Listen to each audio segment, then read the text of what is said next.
दोनों हिंदुत्व पे हैं, दोनों में फर्क क्या है? कोई फर्क नहीं दोनों में, दोनों आइडियोलॉजिकली एक ही हैं।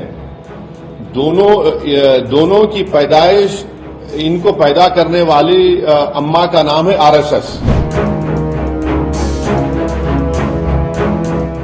दिल्ली में चुनाव की तैयारियां जोरों पर है। पार्टियां अपने अपने कैंडिडेट उतार रही है। कुछ ने अपनी लिस्ट जारी कर दी, लेकिन अब दिल्ली के चुनावी रण में एआईएमआईएम के चीफ असदुद्दीन ओवैसी की एंट्री भी हो गई है। इसके साथ ही उन्होंने बीजेपी और आम आदमी पार्टी पर जमकर निशाना साधा है और कहा कि बीजेपी और आम आदमी पार्टी भाई भाई हैं। दोनों का गठन आरएसएस ने किया है और ये तक कह डाला कि आरएसएस बीजेपी और आम आदमी पार्टी की मां है। दोनों हिंदुत्व पे हैं, दोनों में फर्क क्या है? कोई फर्क नहीं दोनों में, दोनों आइडियोलॉजिकली एक ही हैं। दोनों की पैदाइश, इनको पैदा करने वाली अम्मा का नाम है आरएसएस। एक को जनसंघ को पैदा किया उन्होंने, बाद में फिर वो 1980 में बीजेपी बनी।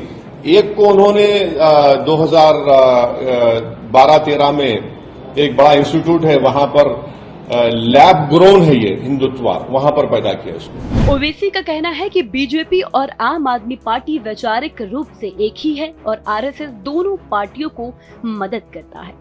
दोनों ही पार्टियां हिंदुत्व को मानती है।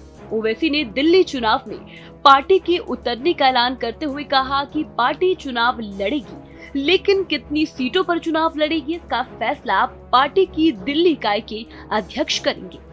ओवैसी ने यह आरोप लगाया कि दिल्ली में मुसलमानों के इलाकों में कूड़ा फेंका जा रहा है। ओवैसी ने कहा कि आम आदमी पार्टी ये कहकर दिखावा करती है कि उसने स्कूल और अस्पताल बनाए, लेकिन विकास के नाम पर आपने सिर्फ धोखा और झूठे वादे किए।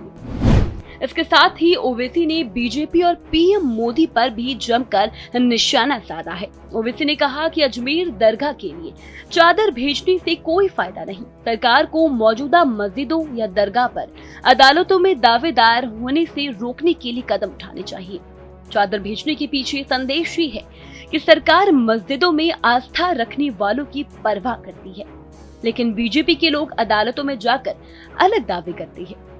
बहरहाल एआईएमआईएम का दिल्ली चुनाव में उतरने का प्लान किसके प्लान को फेल करेगा और किसके वोट कटेंगे, ये देखने वाली बात होगी। हालांकि एआईएमआईएम पार्टी का प्रदर्शन बहुत शानदार नहीं रहा। राज्यों के विधानसभा सीटों में अब तक तेलंगाना, महाराष्ट्र, बिहार और उत्तर प्रदेश में किस्मत आजमा चुकी है।